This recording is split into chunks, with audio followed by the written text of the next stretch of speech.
भजन का तात्पर्य बोले भजधात सेवा। हमने संतों से सुना, हम तो पढ़े है नहीं व्याकरण। जो साधक ये समझ रहा हो कि हम एकांत में माला घुमा के सिद्धावस्था को प्राप्त हो जाएंगे, भ्रम है। काम क्रोध लोभ मोह मद मत्सर धज्जियां उड़ा देने करके आप दे रहे।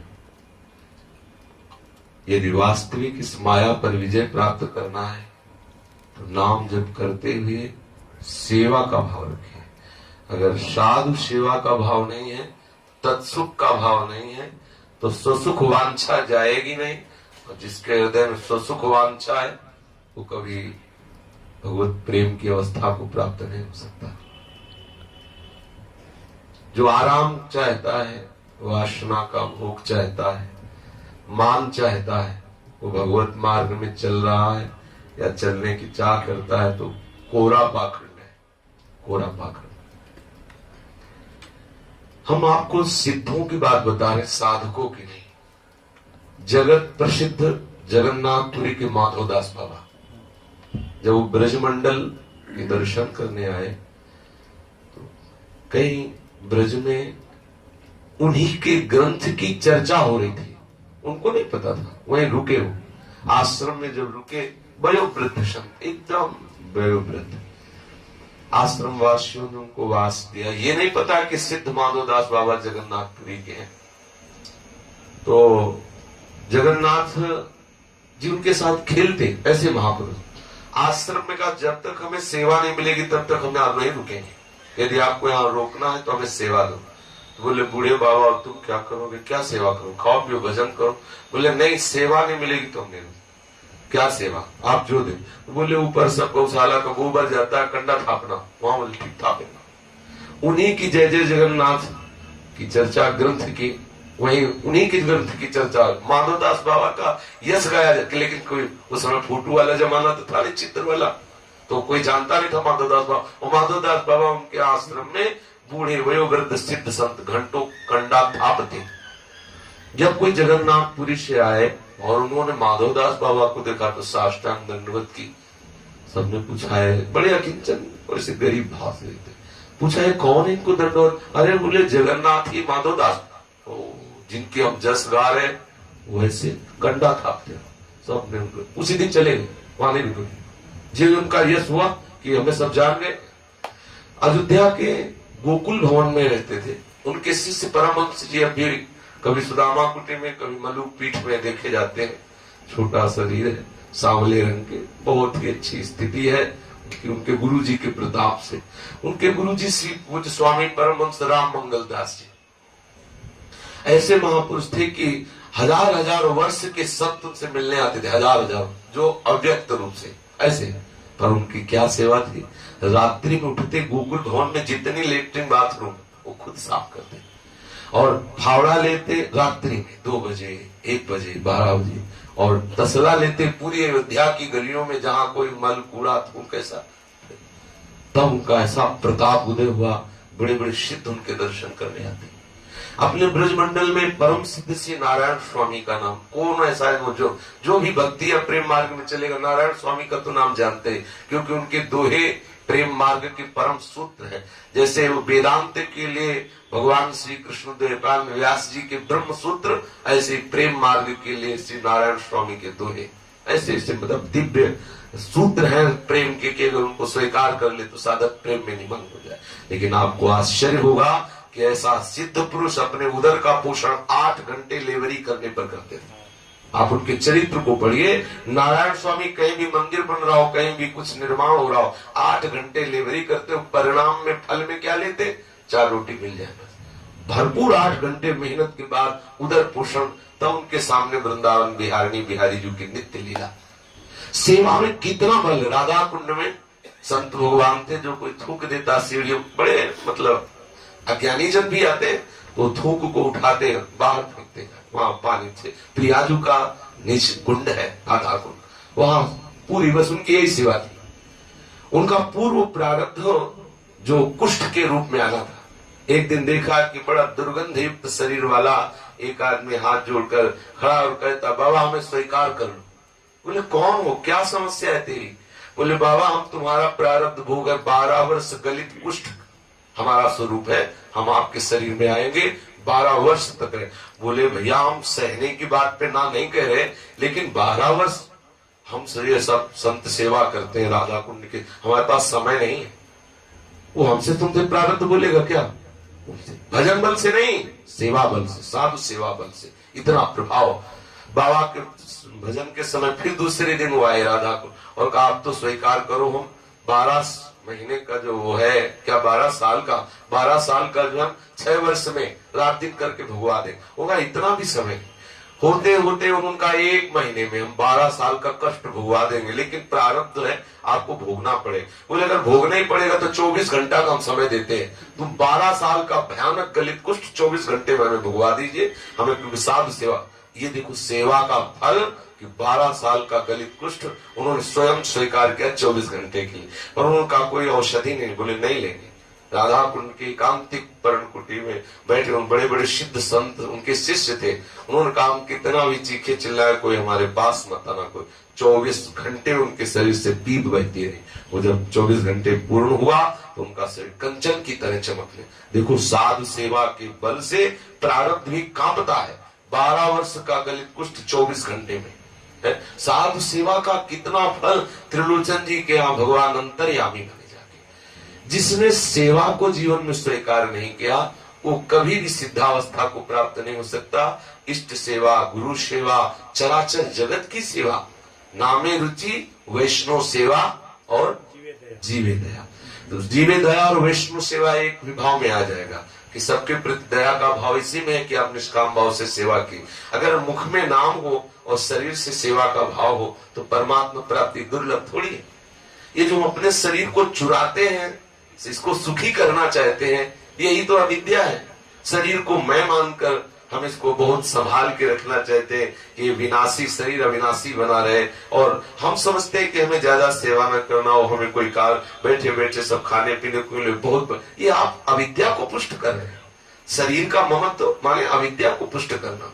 आप शरीर थोड़ी है, ये शरीर जड़ है, आप चैतन्य, शरीर विकारी है, आप निर्विकार है। शरीर जो है वो मृत्यु स्वरूप है, मृत्यु स्वरूप प्रति क्षण मर रहा। आपको पता नहीं, जैसे सामने गए यमुना जी के दर्शन किए तो जिस जल पे दृष्टि पड़ी वो तो न जाने कहां निकल गया। ऐसे ही अभी अभी हमारे जीवन की कितनी सेकंड, कितनी घड़ियां निकलती चली जा रही। हम समझते हैं कि हम वही हैं, वो तो प्रति क्षण मर रहा है। और आप अविनाशी मृत धर्मा शरीर को अपना स्वरूप मानकर क्लेश का अनुभव कर साधना काय की हो रही। एक अहमता ममता ये जग में है दुखदाई, ये जब श्री जी की ओर लगे तो बहुत परम सुखदाई। अहमता ममता मिटाने के लिए तो साधक बने। अहमता अहमता ममता मिटेगी कैसे? बिना सेवा के। साधना करने से अहम पुष्ट हो सकता है, नष्ट नहीं हो सकता, और सेवा से अहंकार का नाश होता है। किसी भी संत की से धाम में आप केवल परिक्रमा मार्ग में सोने लगा दीजिए, कहीं भी सेवा, और सेवा में जो जी चुराए तो शरीर का क्या करो? प्रारब्ध आएगा, तुम्हें नष्ट करेगा, तुम्हें क्लेश प्रदान करेगा। सेवा हमारा परम धर्म है। जान लिया आप आत्म तत्व में स्थित हो गए तो फिर किसका जीवन के बड़े बड़े सिद्ध महापुरुष सेवा में जाओ। बड़े बड़े महापुरुष जन सेवा परायण है। सेवा से कभी साधक को जी नहीं चुराना चाहिए, वो चाहे गृहस्थी हो साधक, चाहे विरक्ति हो साधक। अपने घर में भी रहे तो परिवार की सेवा भावना से रहे। विरक्त है तो जरूर ऐसा समय निकाले कि हमारा ये शरीर किसी दूसरे को सुख पहुंचाने की सेवा में लगे। भजन का स्वरूप है शरीर से ममत्व हटा देना। आप एकांत में बैठ करके माला चलावे और शरीर में ममता रखे तो अविद्या पुष्ट होगी, अहंकार ही पुष्ट होगा। उसको नष्ट करने के लिए सेवा आवश्यक। किसी भी सिद्ध पुरुष की जीवनी देखिए, उन्होंने कैसी सेवा की। चराचर जगत को भगवान स्वरूप समझकर वैष्णव जनों की सेवा करने का जब भाव हृदय में आएगा ना तो अपने आप दिव्यता आने लगती है। स्वसुख वांछा में समस्त सद्गुण नष्ट हो जाते हैं, तत्सुख भावना में समस्त भागवतिक सद्गुणों का प्रादुर्भाव हो जाता है। जब श्री जटायु जी का शरीर पूरा हो रहा है तो भगवान श्री राम उनको गोद में लिए, लेकिन जब दशरथ जी का शरीर पूरा हो रहा है तो आप देख लीजिए। और जटायु जी से कहते हैं कि आप अपने इस परोपकार की वृत्ति से इस गति को प्राप्त हो रहे हैं। हम कोई कृपा नहीं कर रहे, प्रभु करे हम कोई कृपा नहीं कर रहे। ये आप अपनी जो वृत्ति है ना परोपकार वाली, इसी वृत्ति के बल से आप हमारे धाम को जा रहे हैं। परहित सरिस धर्म नहीं भाई, परहित लाग तजई जो देही संतत संत प्रशंसति। साधना का मतलब क्या है? अब यही समझ में नहीं आता। साधक समझता है साधना का मतलब है कि बस हम एकांत में हो गए। एकांत का वास्तविक स्वरूप है प्रियालाल के सिवा और किसी का अनुभव ना होना, यही एकांत है। एक के बाद अंत हो गया। जो नानात्व तो है वो भ्रम मिट जाए, एकमात्र चिदानंद तत्व प्रभु विराज, ऐसा अनुभव हो गया, आप एकांत में हैं। अपने चित्त को चराचर जगत की सेवा भाव से लगाओ। ये मन जहां जहां जाए भगवत स्वरूप देखो। ये शरीर किसी के काम आ जाए, किसी के सुख के काम आ जाए, ऐसी भाव। इस शरीर को सुखी बनाने की चेष्टा ही हमको परमार्थ से भ्रष्ट किए हुए, प्रभु से विलग किए हुए। इस शरीर को जरूर सेवा में लगाओ। बिना सेवा के परमार्थ की ऊंचाई पर कोई आज तक नहीं पहुंचा, कोई नहीं पहुंच सकता। अगर कोई भी पहुंचा है तो सेवा के बल से पहुंचा है। एक बार भगवान शंकराचार्य जी से उनके बड़े बड़े शिष्य थे, उन्होंने प्रश्न किया किसी विषय पर वेदांत के। तो उन्होंने कहा, उनका नाम त्रुटकाचार्य बाद में हुआ, उन महापुरुष का। वो पढ़े लिखे नहीं थे, बस भगवान शंकराचार्य को अपना प्राण प्रीतम मान करके उनकी सेवा में रखते। भगवान शंकराचार्य स्नान कर रहे तो वहीं खड़े उनकी सेवा, उनकी लंगोटी विभाजन करना, सब ऐसा। तो भगवान शंकराचार्य ने कहा, वो धो के लंगोटी आ जाए फिर हम उस सूत्र। तो मतलब इतना उपहास किया शिष्यों ने कि प्रभु उसको वेदांत सुनाने की मतलब बात अलग कि वो इतनी जड़ बुद्धि वाला है, इससे तो अच्छा किसी पेड़ को सुना दो। भगवान शंकराचार्य जी ने कहा, तुम्हें इतना अहंकार है शास्त्रों का ज्ञान, गुरु सेवा का, भगवत सेवा का, संत सेवा का कोई महत्व नहीं। बुलाया उनको और कहा, बेटा इस सूत्र की इनको व्याख्या करके बता दो। गुरु कृपा से समस्त वेदांत का अपने आप स्फुरण हो रहा और उन्होंने उपदेश, और वही आचार्य पदवी पर विराजमान जिन्हें त्रोटकाचार्य कहा गया। अद्भुत विद्वान, अद्भुत विद्या प्रकट। सेवा में जो बल है, सेवा की कृपा से जो स्थिति आती है, सेवा ही तो वास्तविक उपासना है। किसी भी मार्ग में, चाहे ज्ञान मार्ग में हो चाहे भक्ति मार्ग। ज्ञान मार्ग में जो गुरु सेवा में तन्मय हो जाता है उसे वेदांत तत्व का परम रहस्य हृदय में स्फुरित होता है। और भक्ति मार्ग में तो प्रधानता ही सेवा की है। ये चराचर जगत गुरु स्वरूप है, इष्ट स्वरूप है। सेवा का भाव रखो। शरीर सुख की भावना आपको परमार्थ में आगे बढ़ने नहीं देगी। जिसको अपने खान पान सुख चाहत अपने, तिनको प्रेम छुअत नहीं सपने। यदि भोगों के अच्छे अच्छे पदार्थ मिले, बढ़िया वातानुकूलित कक्ष हो और चार लोग हमें दंडवत करें, कुछ भेंट मिले बढ़िया, ये सब आसुरी प्रवृत्ति है। ये देवी संपदा नहीं, भागवतिक बात नहीं। भागवतिक बात तो अपने को सबसे नीच समझकर सबको प्रणाम करते हुए, सबकी सेवा का भावना रखते हुए, सबके चरणों में प्रणाम इसलिए करें सबका आशीर्वाद मिले, हमारा हृदय श्री जी के लायक बने। ऐसी जिसके अंदर दैन्यता है। सेवा में बहुत बड़ा बल है, बहुत बड़ा सेवा में बल है।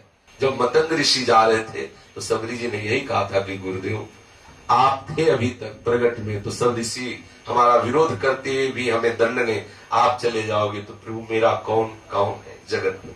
तो उनका बेटी, मैं भगवत सेवा और संतों की कृपा प्रसाद और भजन के बल से उस परम धाम के दर्शन करने जा रहा हूं वहां, और वो परम धाम स्वयं चल के तेरे दर्शन करने आएगा। सेवा के गुरु सेवा बल, संत सेवा बल, सेवा का बल सबरी का देखो कि जगत गुरु भगवान श्री राम स्वयं सबरी जी के हाथ चल कर आए। बड़े बड़े ब्रह्म ऋषि तेजस्वी महापुरुष रास्ता देखते रह गए, भगवान उनके ने तो कुटिया गए ना उनसे बात की सबरी जी के यहाँ। अगर सेवा भाव नहीं है तो विश्वास मान लो तुम्हारे अहम का नाश नहीं हो सकता, तुम्हारा हृदय षड विकारों से जलेगा, भजन करते हुए भी जलेगा। इसीलिए हरिवंश महाप्रभु ने कहा, जैसी हरिवंश प्रपंच बंच सब एक काल व्याल को खायो, ये जिय जान श्याम श्यामा पद कमल संगी सिरनायो। श्याम श्यामा के चरणारविंद के अनुरागी जनों के चरणारविंद में अनुराग करने को महाप्रभु कहा, क्योंकि जब तक संतों की सेवा नहीं होगी, ये चराचर जगत भगवत स्वरूप, किसी भी जीव की सेवा कर देना साक्षात श्री भगवान की सेवा है। आप अपने घर में ठाकुर जी विराजमान करके सेवा कर रहे, बहुत अच्छा है। पर यदि आप किसी भी जीव से द्रोह करते हैं, आप संत सेवा नहीं करते, आप गुरु सेवा नहीं करते, आप जीव सेवा नहीं करते, तो वो ठाकुर सेवा अकेले ऐसी हुई जैसे राख में किया हुआ हवन। यदि आप बाहर निकलकर अन्य जीवों से द्रोह करें और संतों का आप किसी भी तरह से अवहेलना अपमान करें, तो आप घर में भले चाहे करोड़ों की सेवा सामग्री लेकर ठाकुर को रिझाए। भगवान श्री कपिल देव जी श्रीमद् भागवत में कहते हैं उसकी सेवा ऐसी है जैसे राख में किया हुआ हवन। राख में किया हुआ हवन बिल्कुल बेकार, किसी काम में नहीं आया। इसलिए सारे चराचर जगत को भगवान का स्वरूप समझने की चेष्टा करो।